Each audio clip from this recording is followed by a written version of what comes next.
অদম্য Bangladesh cricket tournament উদ্বোধনী ম্যাচে জয়ের দেখা পেয়েছেন ধুমখ্যাত অধিনায়ক লিটন দাস ও সাইফ হাসানের 50-তে বর করে দুরন্তকে 6 উইকেটে হারিয়েছে ধুমখ্যাত। টস জিতে ফিল্ডিং এর সিদ্ধান্ত নেন ধুমখ্যাত অধিনায়ক লিটন দাস। ব্যাট করতে নেমে উদ্বোধনী জুটিতে আসে মাত্র 31 রান। মাত্র 6 বলে 15 রান করে আউট হন Jisan Alam.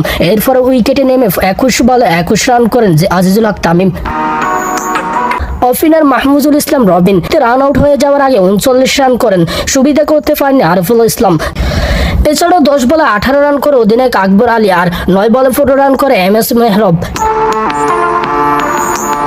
143 run all out হয় দুরন্ত। 144 রানের জবাবে ব্যাট করতে নেমে ধুমখ্যাত একাদশে ভালো সূচনা এনে দিয়েছেন দু ওপেনার। 3 ওভারে আসে 34 রান। মাত্র 8 বলে 17 রান করে আউট হন তানজিদ হাসান তামিম।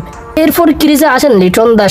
প্রতিপক্ষের বোলারদের রীতিমতো ছড়া হন সাইফ হাসান ও লিটন। দুজনে মিলে গড়েন 76 রানের জুটি। এতে জয়ের বিতু পেয়ে যায় ধুমখ্যাত।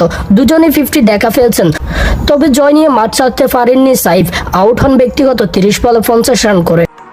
এরপর আরো 2টি উইকেট হারায় ধুমখ্যাত। ফার্স্ট রানে পারভেজ হোসেন ইমন ও 2 রান করেন তাহিদ হৃদয় সাজঘরে ফিরে যান।